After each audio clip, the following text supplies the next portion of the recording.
Hi, everybody. Welcome back. This is the last lecture of the third module of Nonprofit Management and Leadership. To refresh your memories, this third module is that in which we focus on philanthropy and on fundraising. We started off with the basic contours of philanthropy. We continued with the history of philanthropy and some of the main challenges. And in this last lecture, we're going to get our hands dirty and talk about the leading cutting-edge practices in fundraising in the United States and indeed around the world. Now, I'm not going to talk about every way to raise fundraising, to raise funds. That would be a whole class unto itself, of course. And frankly, you don't need it. This class is full of people who are really well, conditioned to the philanthropic environment, and many of you have raised many millions of dollars. However, what I'm interested in doing for all of us is bringing us up to date on some of the most interesting trends in fundraising. And so my objective here is, no matter how much money you've raised in your careers, how much you've actually studied fundraising before, there's going to be something in here, I think, that's going to surprise you, something that's going to give you some new ideas. So my job in this lecture is for you to go away with some brand new concepts, some new way of thinking about this incredibly noble profession. Now, let me say one quick word about that. I'm not joking when I say that fundraising is a noble profession. I think it's truly blessed. At this point, you know that I believe that asking people to give money to good causes is a true favor to them. And that's the theme, that's the philosophy that I want to be running entirely through this lecture today. You're going to see why I think that. And I'm going to empower you, if I do my job, to be thinking that way more so that you'll go confidently, successfully, joyfully into the transactions of asking people to provide their time and their talent and their treasure to your incredibly important cause. So what are we going to do in this lecture? We're going to study, we have 5 basic objectives, and we're going to talk about 5 things. Number 1 is, what are the different funding models of nonprofits? So what I mean by that is we have classified nonprofits in many different ways, in terms of what they do, whether it's health or education or something like that. We've many classifications. I want to talk about them, classify them with respect to the kind of funding that they get and how they spend their money. That'll set the stage for the next part, which is how donors can be classified. There are different kinds of donors, and we can think about them and organize them in different ways. This will be very useful for you, I think, because this suggests a number of fundraising techniques. Then we'll ask why people actually give, and just as importantly, why do they stop giving? And I think that you'll find that to be very interesting information, and as they say, news you can use. Then we'll ask, how much money should you spend on fundraising? Now, why do I say this? Because I think that is some of the most eye-opening information in the economics of nonprofit organizations, as you'll see. And finally, I'm going to end with one of my favorite principles, which is the magic box principle. I'm not going to tell you any more about it until we get there. So let's get started. Funding models. Now remember, lots of ways to classify nonprofits, but I'm going to give you 10 types of nonprofits with respect to their funding and how they spend it. Okay, and this comes from one of your readings for the class. So you'll have seen this already, but I want to discuss it very briefly. The first is what we call the Heartfelt Connector. And this is what people think of as charitable causes. People give to it because they love the organization so much. It's funded by people who share their beliefs. It's very ideologically centric, whether it's political or not. This would be a religious organization or religious charity, an ideologically based organization, the mission-centric, funded by people with beliefs. The staff is people with these certain beliefs as well. Religious organizations are full of true believers, and so that's why we think of as the Heartfelt Connector. They get donations that people joyfully give to these organizations. The second is what scholars call the beneficiary builders. Now, this might not be heartfelt, but people love these organizations. They're supported by alumni or people who have directly benefited in the past. Now, you've heard me say that there's nothing better for raising funds than having alumni. Or if the case of a hospital, if you save somebody's life and they're wealthy, that's the jackpot for the obvious reasons. People want to support these great causes. Beneficiary builders are like this. And that's Harvard University is a beneficiary builder. People who went to Harvard love Harvard. They just do. They feel, there's an old joke that there's the one thing you know about a person within the first 5 minutes of knowing them is if they went to Harvard, because they can't not tell you. That's the beneficiary builder and the fundraising advantage.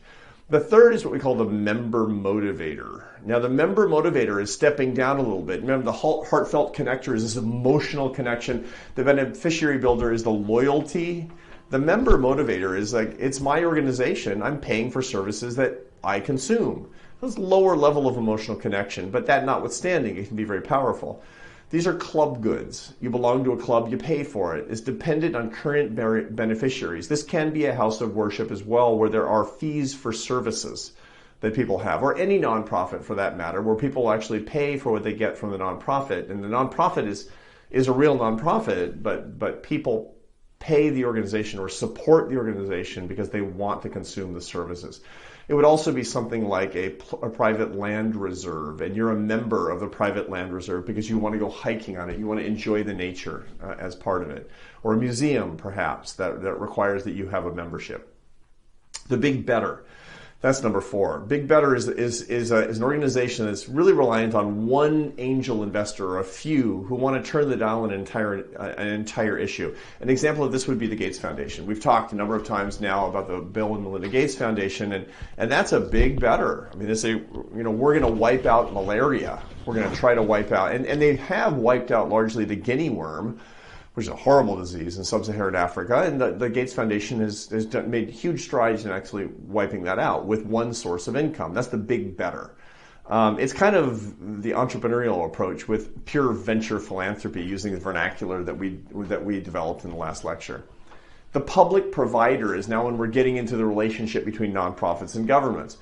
This is the third-party government, the third sector government that we've talked about before, where the government is a provider of services, but they fund it through a nonprofit organization. So this is a standard model that we talked about. Public providers are the bulk of nonprofits in Northern Europe, for example. And they largely exist on the plane of human services. Lots of reasons for this. Remember, in the case of the United States, it's because they wanted to fund services without funding services. In the case of, I've done case studies on human service organizations in Holland, and there's a perception and probably a reality that they just have more on-the-ground knowledge. That's the reason that these public providers exist. But they are, in fact, an extension of government. Beneficiary brokers are similar to the one before, but they don't work on money that's coming in that's being supplied by governments. They're existing on money that's supplied by clients, where the government gives the money to the client. This is on the demand side. So they really are third-party government providers of services, but they get their money because clients who get a voucher, who get money from the government to pay for the services, decide to spend it at the nonprofit. You see the distinction that I'm making here. It's not directly provided by government. And so a classic would be employment services. In most communities, people they get a voucher from the government if they need employment services, employment training, for example, or job placement. And in many communities around the United States, they exist because people bring in their government voucher and give it to them, and then then the nonprofit cashes it in with the government. The next would be the Policy Innovator. Once again, government funded, but not overlapping with the government at all. And so a classic of this are the research laboratories in basic science and health organizations. So there are many around the country. And these laboratories will be almost entirely funded by government grants.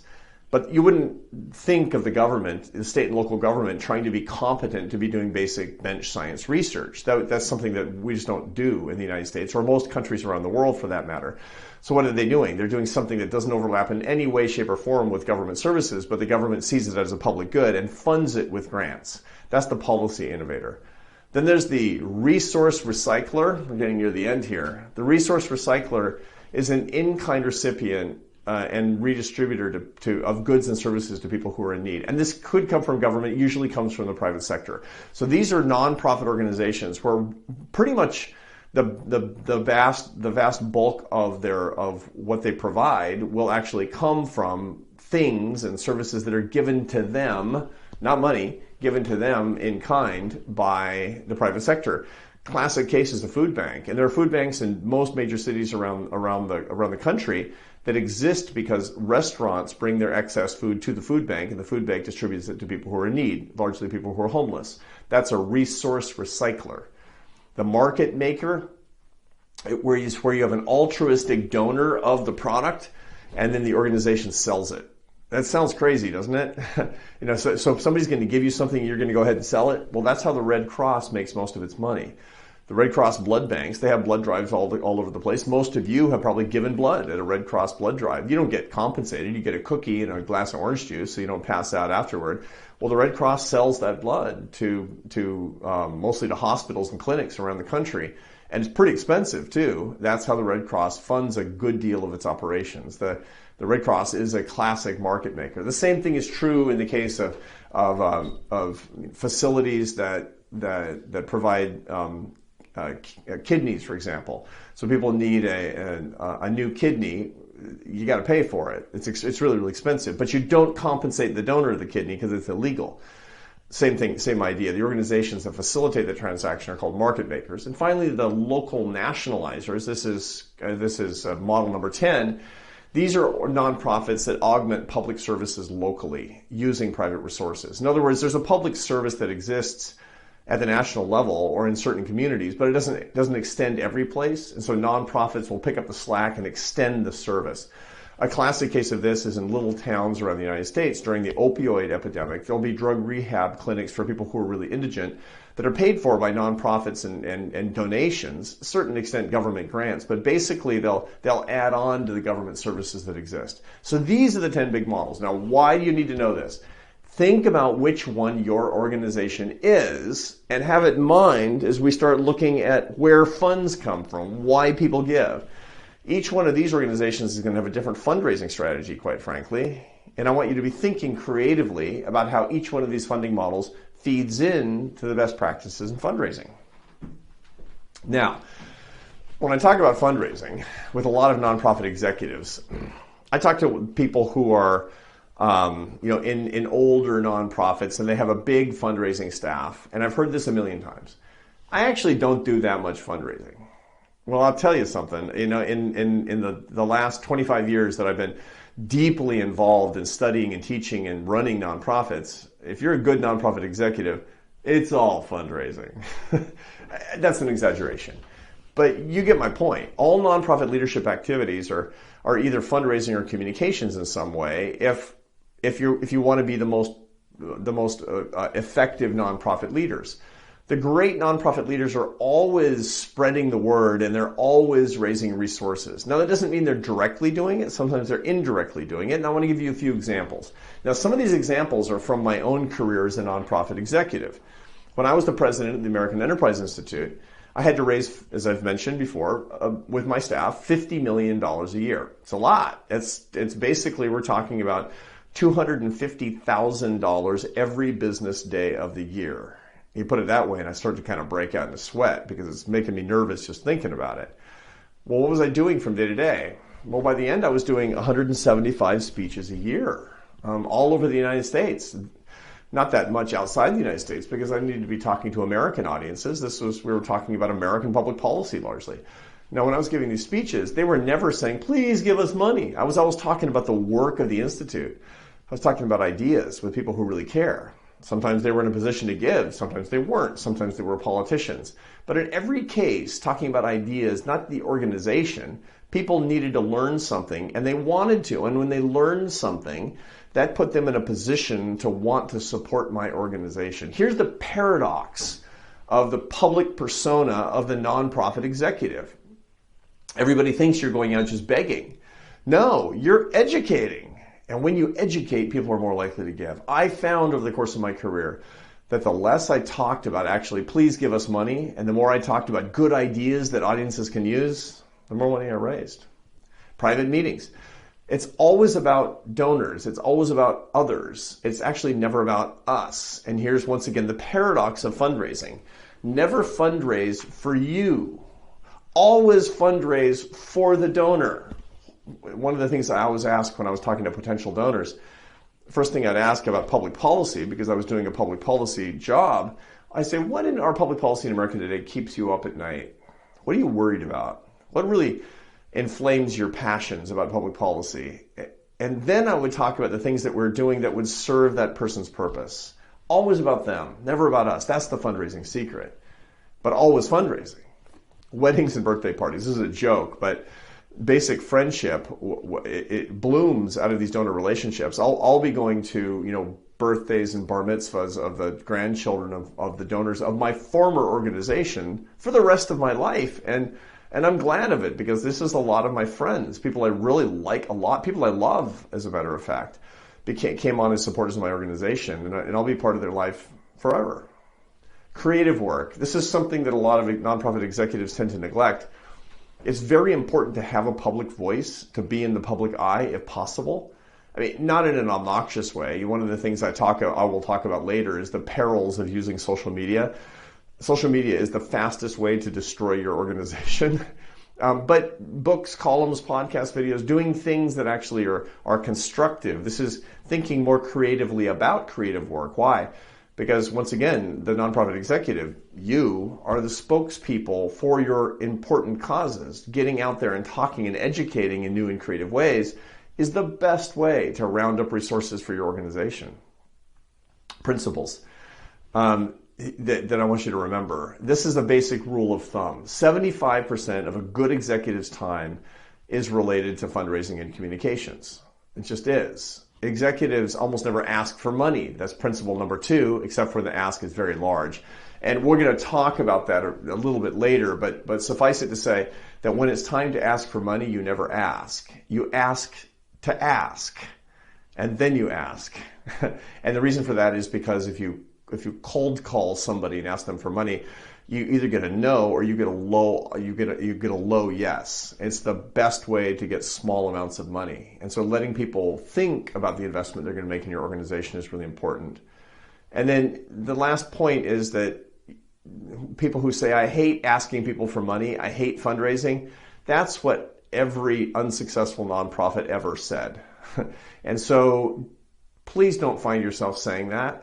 Remember, people need you. They need you to do them a favor. They need you to ask them for money. That's an act of love. Now, let's dig in a little bit more on the point that I'm beating over and over again, which is that the key focus of successful fundraisers are the benefits of giving to givers, not to the organization. Organizations that are always beating up their donors saying, we're in the red, we need you, we might go out of business. That works in the very short term, but it gets lowball fundraising and it gets tired really quickly, and that is not the way to prosper. If you want to prosper, you need an organization that has a mission that can serve other people and can lift people up who are supporting the organization. Now, what are the benefits? What actually are the benefits? This is not just talk. This is a main area of social science research that I've engaged in my entire career. These are facts. Why is giving good for the giver? And the answer is 5 reasons. Number 1, when people give and volunteer, they improve a sense of control over their environment. In other words, they become the people who solve problems. Look, the world is full of problems. The world is full of crises. It's really easy to feel kind of desperate sometimes, as a matter of fact. You know what happens when you're a giver or a volunteer? You have solutions. You're a solver. Your sense of being thrown about in the world is dramatically decreased. And again, this is based on a huge amount of psychological research that shows that when people feel like victims and you actually make them into solvers of problems, you put them in a situation where they can help other people, their sense of being a victim dramatically reduces and they become happier. The second is what psychologists and economists call warm glow. People get intense satisfaction, intense pleasure.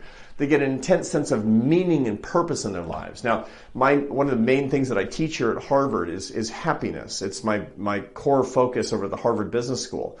I teach a class called Leadership and Happiness, and one of the things I talk about is meaning in people's lives. What's the best way that you can get meaning is serving others. It's so incredibly important to give of yourself so you understand what the purpose of your own life is, thus improving happiness and probably health as well. Not probably health. I have data that shows that people live longer. I have data, by the way, that show that when you give to charity, people perceive you as more physically attractive. So, news you can use. That's number 1 and 2, and these are the most important reasons. Do you want people to have a sense of purpose and meaning? Do you want people to have a sense of control in a world that's full of problems? Ask them for money. and let them give. Number 3 is that people are actually more successful. There's a very interesting set of studies that were undertaken at the University of Liverpool in England, where people were playing a game. Participants in an experiment were playing a game in which they were asked to participate in a common pool of money that would be given to charity, and they had to give in public, and so people were watching them. They were all strangers. Afterward, they were divided up into teams, and the teams had to elect a leader. In 80% of the cases, the leader that was elected was the biggest giver in the first part of the experiment. That's all they knew about each other, was how much they gave. That was to show you that when people perceive you as a giver, they will see a leader. You've heard these ideas about servant leadership. It's true empirically. According to the data, when people see a servant, they perceive a leader. And so that's really important. One of the reasons that people love to give, people need to be philanthropic. It's important for their success. It's important for their prosperity. It's important for their progress if they want to be leaders. The 4th big reason is that when we give, we raise the overall level of prosperity. There's a huge amount of data that I'll show later in this lecture that when people give, they actually raise the level of prosperity in a society. It keeps a circulation of resources going, and it supports organizations that are critical for the proper functioning of any culture, any society. It's just good for all of us. We all prosper more when people give. The 5th is the social capital theory, and you know this already. Social capital shows that well-running organizations, based on charitable acts, this is the glue that holds us together as a culture. When you give, when people give, and not just when rich people give, when the working poor give. Remember that working poor people have the highest percentage of their income that they give to charity. They're just unreplaceable in the nonprofit economy. They're so valuable. We should value them so much. And part of that is not just for the money, but it's because they hold us together. They're the glue of our society. These people who give, and the people who give are also, as you've seen already, those are the people who volunteer. We need this for the civil society, the social capital, especially the bridging social capital to bring us together. So, do people a favor. Give them a sense of control over their lives. Give them a sense of purpose and meaning in their lives. Let them look like leaders in the eyes of their peers. Give them an opportunity to raise up their economies, and give them an opportunity to glue us together with more social capital. Ask them for money. Now, I made an assertion a minute ago that there's more prosperity, but I want to dig into this a little bit more. Years ago, when I was studying, I was actually writing a book in 2006. It was a long time ago about charitable giving, and I kept finding in my data. I do statistical methods, and so I'm doing quantitative analysis here, and I keep finding in my data that the more people give to charity, the richer they get. So I had the best source of data in America, and I was looking at it over using relatively sophisticated statistical techniques so I could ascertain causality. And I was finding in my models that when somebody gave $100 to charity, that person would enjoy, as a result of the gift, $375 in higher income. Now think about this. You give $1 to charity, you get $375 back causally, and this was controlling for their education, controlling for their religion, controlling for their socioeconomic status. How is it possible that there's a multiplier of $3.75 on $1 given to charity? Personally, how is it possible? It kind of freaked me out. My theories as an economist are the way to get rich is not giving all your money away. That's not what you learn when you're getting a PhD in economics, I can assure you. So I did, what we always do when the data seemed to conflict with the theory, I just kind of ignored the data. I didn't publish it. I just kind of had it in my head. It's really weird. And then one day I was out to lunch with a friend of mine who's a psychologist who does work in the same area. And I said, I'm finding a weird result. I'm finding that when people give $1 to charity, they earn $3.75 more. And my friend said, oh, we've known that for years in psychology. I said, what? What do you mean? He says, oh yeah, we found that 30 years ago. The really interesting question is why? I said, so why is it? He said, self-efficacy. Remember I said that you have more of a sense of being a solver, of being in control? Well, it turns out that people who have that attitude earn more money. So this is not something cosmic. This is really worldly. When people give, they feel like they have more control in their lives. And so doing, they're more confident, and they're more hardworking, and they earn more money. that is actually how giving can make you rich. Once again, this is not a theory, and this is certainly not self-improvement, although it is a form of self-improvement. These are the data talking, the best possible data. You can do that favor for people as well.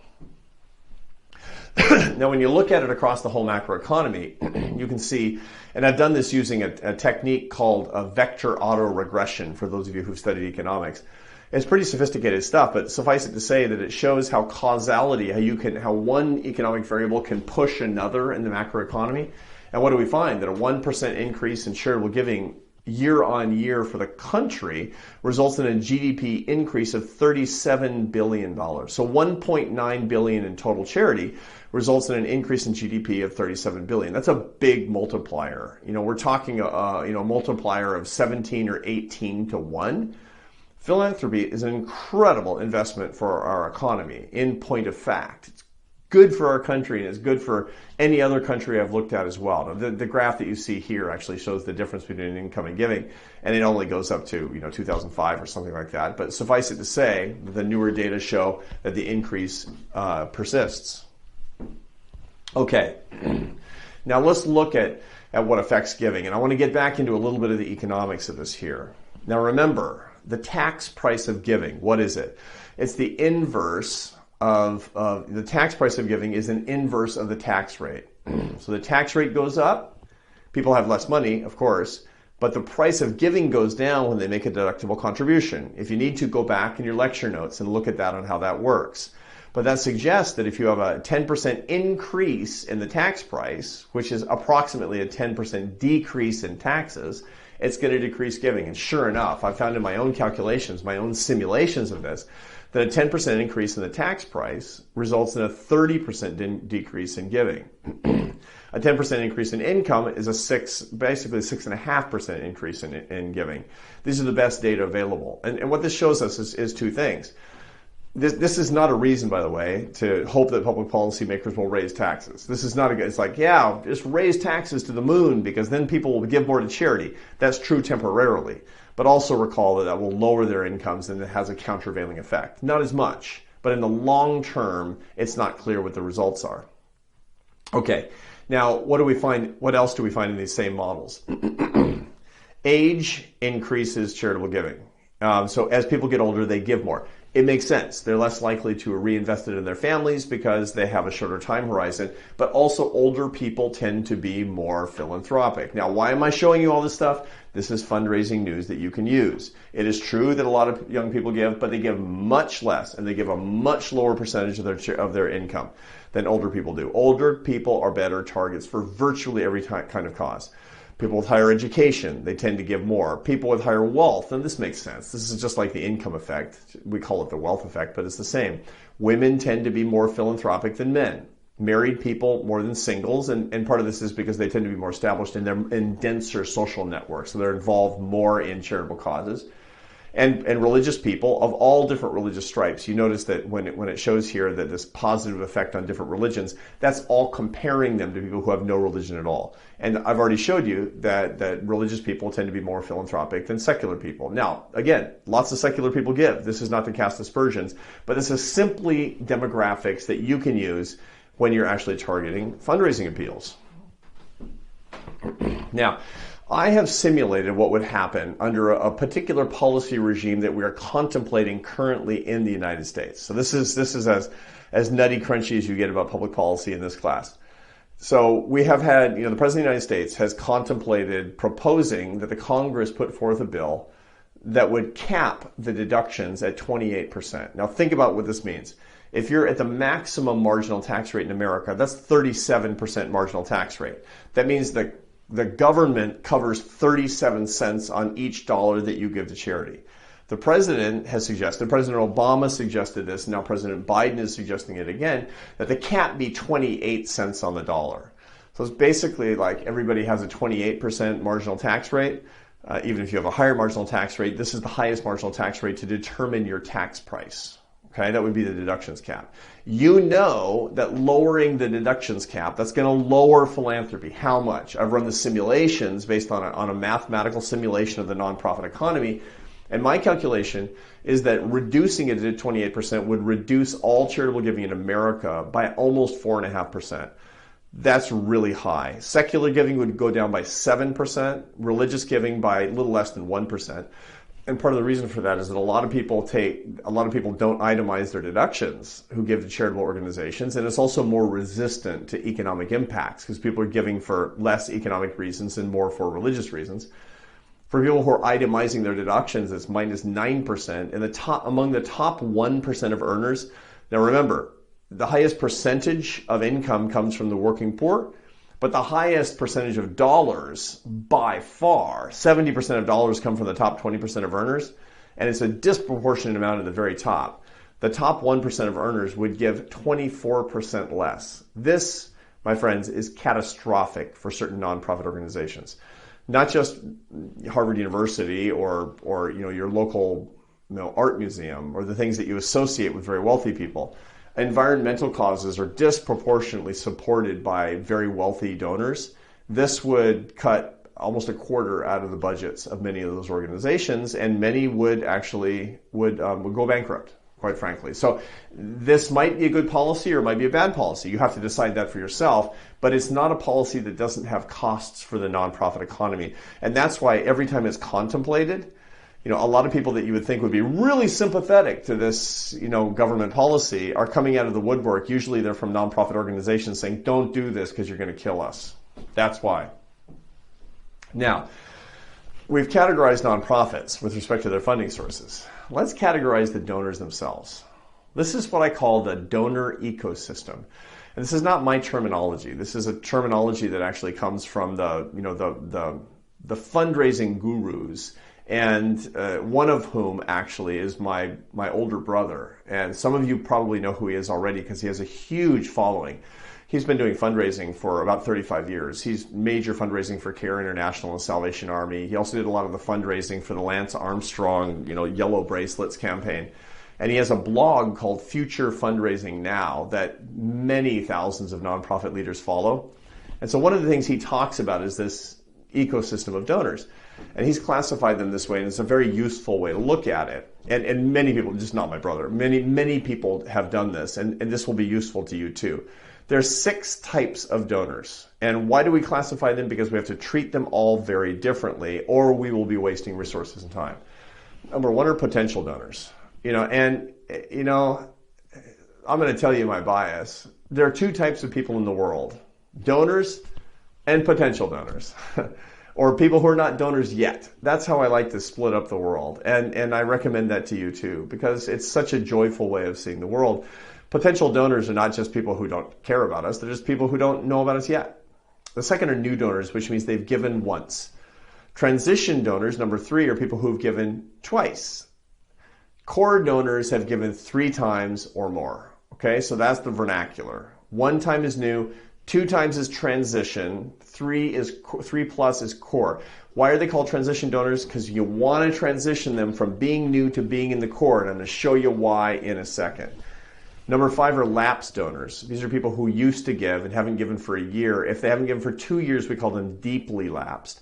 And finally are people who are lapsed, but we reactivate them. So what do they look like in the typical donor file? So this is donor files that are taken from thousands of nonprofit organizations. About 1/3 are new.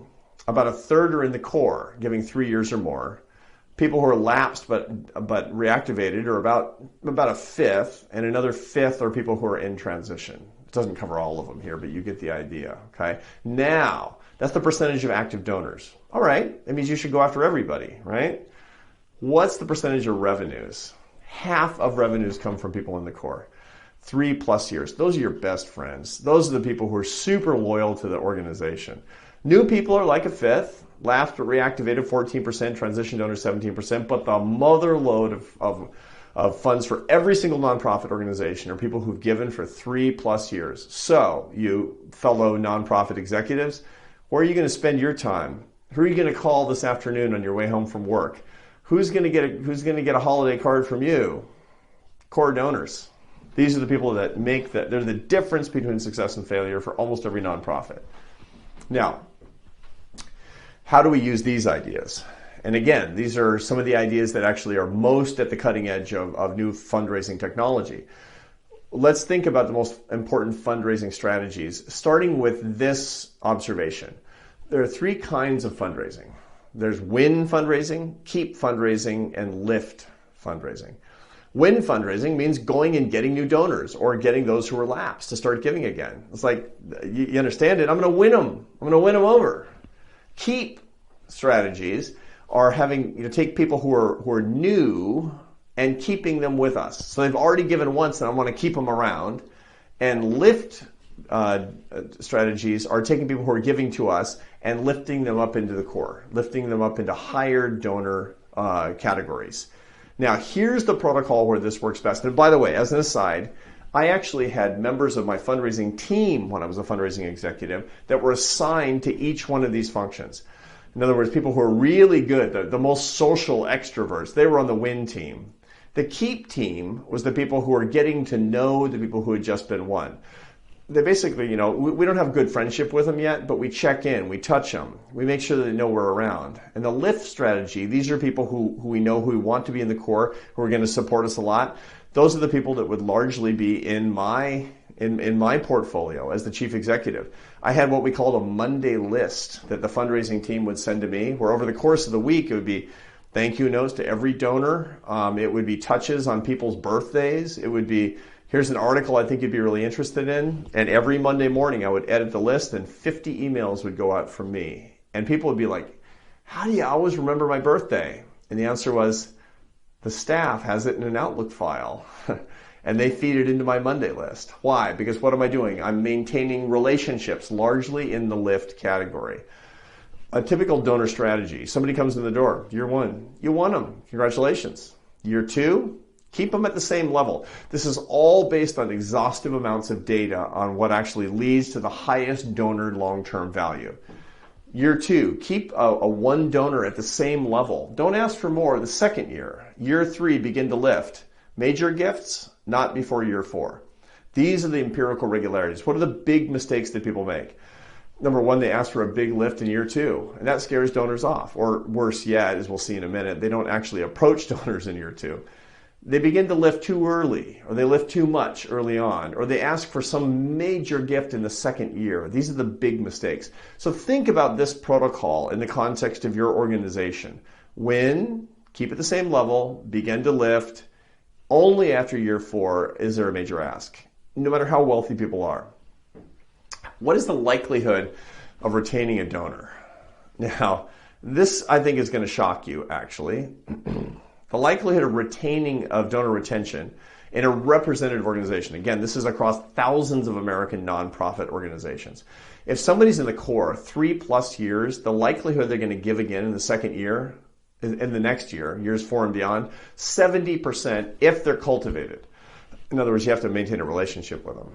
The likelihood that somebody's in transition, given year two, the likelihood they're going to give again is a little under 40%. And if they're lapsed but reactivated, they've given once and they were reactivated, the likelihood they're going to give again after that is 8%. Now, what is this saying? You have somebody who gave and they dropped off. You went and you got them back. What's the likelihood they're going to stay with you? Very low. Why? Because they're lapsers. Lapsers lapse. Who's going to keep giving? The core. The main theme I'm getting at here is love your core, cultivate your core, pay attention to your core. Lots of care and feeding of the core. And your transition is the next core. Now, when we have ideological-based or religious-based causes, where we have causes, we have nonprofits where people kind of have a set of beliefs that are identifiable. This is not necessarily political. This can be social, this can be cultural, this can be ethnic, this can be religious, for sure. And there are 3 types of supporters to these causes. Now, that's a lot of you are running these types of causes, and it's more of you than you think, by the way. One of the key things that's really important is when you're running a nonprofit that doesn't seem ideological, we do have common beliefs. You have common beliefs between your staff and your donors, and playing up those common beliefs is really important. Well, there are 3 types of donors. At the lowest level, you have transactional donors. These are donors that they give the minimum to get what they want. Membership in your organization, an association, a sticker for the car, feeling a little bit good. The relationship level tends to be pretty low. At a level above this, and again, what am I doing? I'm classifying donors now in a whole new way because I want you to be able to see this as a prism of donor classifications, all of which are really useful for your fundraising. At a slightly higher level are what we call portfolio donors, where these are people who give to a group of similar organizations. So if they're political conservatives, they give to lots of conservative groups, and you're part of their giving portfolio. If they give to politically progressive groups, if they give to Roman Catholic groups, if they give to groups of Polish Americans, they'll give to a whole bunch of them. That'll be a portfolio. That's what they care about. This relationship level is kind of medium. At the highest level, we have the mission donors. Those are the donors who say, you say the things I actually believe. Their level of involvement is high. And all board members of every nonprofit should be here. If your board members are in transactional or portfolio states, it means they're not cultivated enough. Every board member should be a giver every year. They should be in the core, and they should be mission donors. Okay, so these are the core. These are the characteristics that we're talking about. 100% giving money, 100%. This is ideal. I mean, I understand it's not easy to do this all the time. 100% in the core and 100% in the mission. Convert as many people as possible into mission donors. The strongest nonprofits with the best fundraising machines have tons of mission-type mission-type donors. Now, I've been talking about lapsing, people walking away, people not giving. Why do they do that? There's one very interesting set of data that I've worked on myself. And I wrote a paper in 2008 that was published in an academic journal that got used a lot by nonprofit managers because, it's pretty interesting to find out why people stop giving. The conventional question is, why do people give? Well, I want to know why people don't give, too. I mean, what are some worst practices in fundraising? Turns out that 27% of people who stop giving to a nonprofit, and how did we do this? We had a sample of a bunch of donor files, and we had access to the donors, and we sent out surveys saying, you used to give to this organization, but you don't anymore. Why? And here are the answers that came back. A quarter of them, they say that other organizations are more deserving and they got my money. Okay, fair enough. You got to fight a little bit harder than that. I mean, basically, to me, that says that the nonprofits didn't make the case, that they were the most meritorious. Somebody made the case better. The second biggest reason, a little over 1/5, is they can't afford to keep supporting. Okay, fair enough. I don't believe it. I mean, it's possible, but maybe somebody lost their job and all that. But that's the thing that people always say when they're like, I got bored, or something went wrong, or I didn't like it, or I forgot. They say, oh yeah, well, it's expensive and I have to make tough choices. That's the kind of, so I think that number one, it looks like it's not our fault, it's our fault. Number two, looks like it's not our fault, it's kind of our fault too. Now we get into the other categories that are totally our fault as nonprofit managers. 11% say, I don't remember supporting those guys. I didn't support them again because I don't remember supporting them in the first place. Well, that is horrible fundraising. You need prompt receipting and bugging people forever. Thank you. Did I say thank you? I just wanted to remind you how much I care about you. And by the way, we have a new campaign coming up and these wonderful things that we're doing. Would you like to give again? There's no excuse for people forgetting. They didn't like our fundraising. That's awful. Why didn't they like our fundraising? Because we bugged them too much. One of the things that's really off-putting, it's effective for low dollar amounts, but really off-putting for higher dollar amounts is sending somebody fundraising premiums they didn't ask for. Have you ever gotten address labels in the mail? Of course you have. That's effective for getting $3 from grandma who's feeling extremely guilty. Well, they gave them to me. I guess I should pay something for it. I guess I'll overpay for these kind of ugly address labels. Well, that's unbelievably off-putting to the people who have the real money. That's a guaranteed way to make sure that you don't raise as much money as you could. That's bad fundraising, and people don't like it, and they're resentful of it. It's predatory, as a matter of fact. Not re-asked to give. How many times have I heard this where I gave and I was waiting for a follow-up and nobody ever followed up? That's incompetent staffing. That's a bad fundraising practice. It happens a lot. Bad service, somebody's rude on the phone, not enough information, didn't receive acknowledgement of the gift, no receiving at all, didn't feel needed. These are all relatively low level, but they're happening thousands of times a day. Don't let these reasons be you. Now, this is really, really useful. I'd like you to take this back to your staff and say, to what extent have we been guilty of these things? Let's have an honest discussion of it. And let's find ways, because these are the reasons that people lapse, and lapsing is toxic to nonprofit organizations. Now, one of the things that I hear a lot from wealthy donors in particular is, I don't like philanthropy very much. I wish everybody got huge joy out of it, but they don't. And there's 3 big reasons that people say they don't like philanthropy. And the reason I'm bringing this to you is because you actually can use this information. Number 1 is, look, I'm good at making money, but I'm bad at giving money away. That is an opportunity to help people understand how they can give their money away. A great nonprofit leader is also an advisor to people. It's not somebody who's simply a taker. There have been lots of people, by the way, who've come to my organization and they're interested in giving, and I'll talk to them because I get to know them first before I take a check, and I'll find that they're better suited to another organization. I'll send them that direction. That really inspires confidence. They'll usually wind up giving me money too, but if you're willing to do that because you're looking out for the better part of the donor, you'll prosper and you'll feel better about yourself too. And I think all of you understand that. You probably agree with me. The second reason that people say they don't enjoy philanthropy is that they feel like if they're making a major gift, they'll be the biggest donor, and they feel duped and used. And part of that is a cognitive dissonance thing. There's a big body of literature in psychology that says, the cognitive dissonance literature says that when you're doing something voluntarily, but it feels like something that you wouldn't do otherwise, like giving your money away for nothing, that you have to resolve that as either positive or negative. That's in the hands of the fundraiser. And when people actually don't feel like they're doing something truly wonderful and magnanimous, they're going to feel duped. They're going to feel used, and they don't want to be the largest donor. They don't want to have this feeling. It's a very unpleasant feeling. It's worth pointing out, or it's worth asking ourselves, have I ever inadvertently done that to a donor where they didn't feel like they were getting enough benefit? And the benefit they get, I gave you the list of the benefits. And the way to ameliorate this second complaint is by looking through that list and emphasizing that with the donors and making sure it's actually true. And finally, a lot of people say, I don't like fundraising. I don't like fundraisers. I don't like people who are asking me for money. I don't like supplicants. I don't like beggars asking me for money. It bothers me. It makes me feel uncomfortable. It makes me feel like they want to take advantage of me, like they're trying to sell me the Buick. I don't want that. That's the reason you don't raise money. You raise friends. That's the reason that you don't do it for you to get the money out of the person. You do it to help them.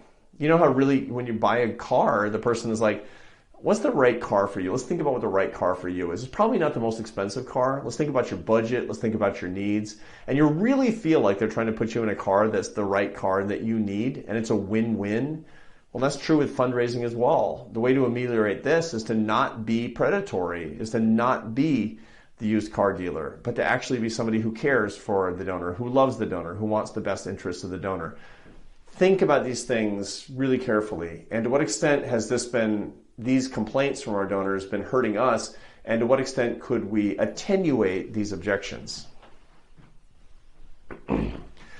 So, what's the major donor algorithm according to the best research available? Let's say that in your organization, you have your eyes on a major donor. This is somebody who's in the community, who has a lot of resources, for example. Somebody who supports similar causes. Somebody you really want to get into your orbit. How do you do this? It's a 5-step process. And this is the process that I used with my organization when we were raising millions and millions of dollars. It was really successful for us. Number 1 is do the work. Find out what the person cares about. Have conversations about the donor. Do the internet research, but actually find out from people who know the donor and who've gotten close to the donor to find out what the person actually cares about. Not how much money they have. I can't tell you how many donor reports I've gotten from fundraising officers that just tell me, what they've given to in the past and how much money they have in the bank. It's just so boring. No, tell me what animates them. Tell me where they went to college and where their kids went to college. Tell me what their hobbies are. Learn more about the person in any way possible.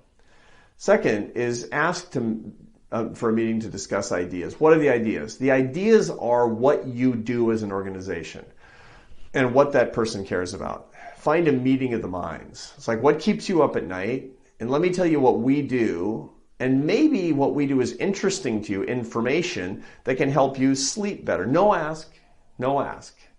Concerns of the donor matched up with our activities. Number 3, senior development staff, if you have senior development staff, follow up for ordinary support. That's how you do it. So that the relationship with the chief executive, you, is not one of always every time he shows up in my office, every time she shows up, it's always with a handout. No, that's not how friends behave. Friends do ask each other for favors from time to time, but most of the time it's to find out how the other person is doing. Remember, this is a relationship business. Step 4. 2 to 4 years pass. Lots of one-on-one meetings with the leader, lots of events and social gatherings, lots of ideas and intellectual projects, lots of advice. Here's the dirty secret. Successful people in the economy give you the best advice for your nonprofit. Sometimes when I was in a big business pickle and I was having a problem with, HR problems or something, I didn't, call somebody internal in my organization. I called a board member. I called a major donor who's seen the problem 1,000 times. That's why they're so successful. And I asked them for advice. There's nothing that makes a person happier than being asked for their expertise as opposed to just opening their wallet. And finally, a major ask for a specific purpose that's tailored to their individual wants, needs, and concerns. Now you can see how all this works. This is all about the relationships. This is always caring about the donor. This is always taking an interest. This is simply not transactional. And this 5-step process truly is what works the best. Now, how much money should you spend? I'm taking you back and forth from the cutting edge qualitative research to the cutting edge empirical research on the economics of philanthropy. Do nonprofits spend too much money on fundraising? People always wonder if they do. So you have services like Charity Navigator that talk about the percentage of the budget that actually goes to fundraising and overhead. Those are so misguided. That's such a bad measure. Why? Because here's the way to think about it. If you have $1 on fundraising and you spend that $1 on fundraising and it brings in more than $1 on fundraising, is it or is it not a good, an efficient purchase? And the answer is, yeah, it's efficient. Now, it might not be prudent, it might not look good, but it's efficient. Well, what'll happen to the next $1? Presumably, it'll bring in less than the first $1 did. But for efficiency's sake, you should keep spending dollars as long as it brings in more than $1 to your organization. Charity Navigator doesn't tell you anything about that. These indices of overhead don't tell you anything about that.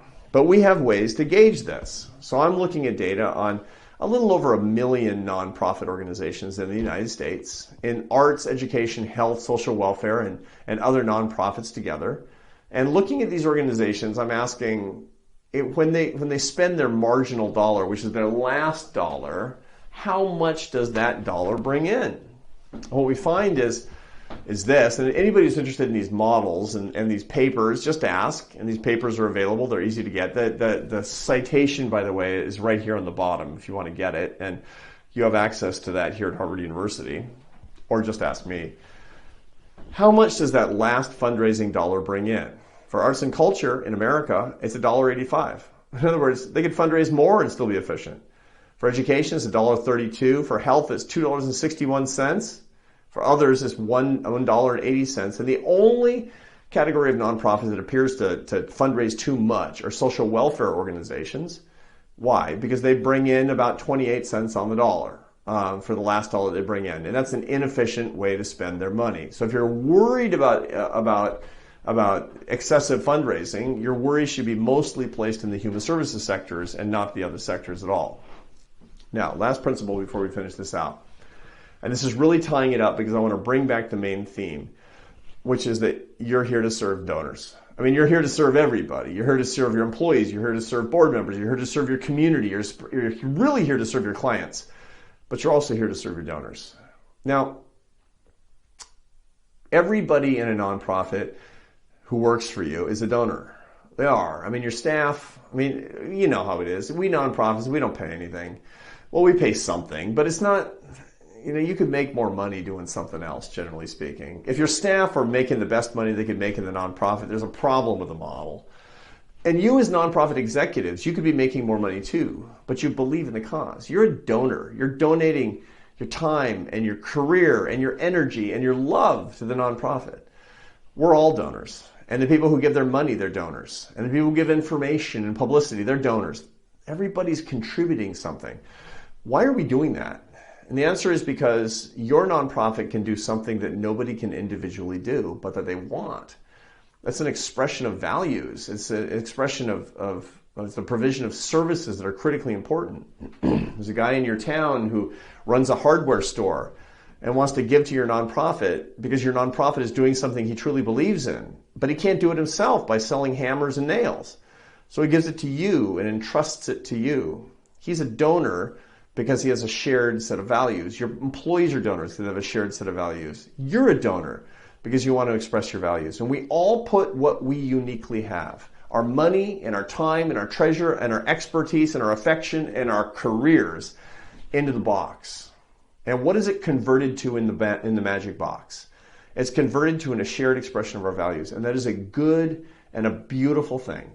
And only you can make that happen. When you're describing what you do to donors, talk about the magic box and how you can collaborate with these donors, how you can collaborate for something that you both truly believe in and you can truly be proud of. Better yet, talk about all the ways that you're a donor, that you're giving. I bet you're giving money to your own organization. It's a good thing if you do, but you're giving more than money. And people can give their energy and expertise as well. And think about how it all goes in the magic box and what comes out is something that's truly written on our hearts. Here's your reflections. What did I say over the past hour that surprised you the most? What did you learn? My guess is there were certain things about the funding model or the donor ecosystem or the lapse rate or the reason for lapsing or the reason for giving or the tax price or something. I gave you a lot of information in the last hour. What was most surprising to you? What's the biggest mistake that you see in the nonprofits that you know? And let's be honest, what's the biggest mistake that your nonprofit makes in fundraising? What advice would you give the development director of the nonprofit you know best, probably your nonprofit organization, whether that one or two or three big pieces of advice? Now, when I'm giving you these reflection questions, I'm not saying you have to answer them. These are stimulus for the weekly reflections that you're writing, which I'm fascinated to see. But what advice would you give on the basis of what you learned? You know, I learned three things that I think are going to be interesting to you. What from this last lecture, what would they be? I can't wait to see what you come up with. Thanks very much. I'm looking forward to Module 4, which is going to come up next.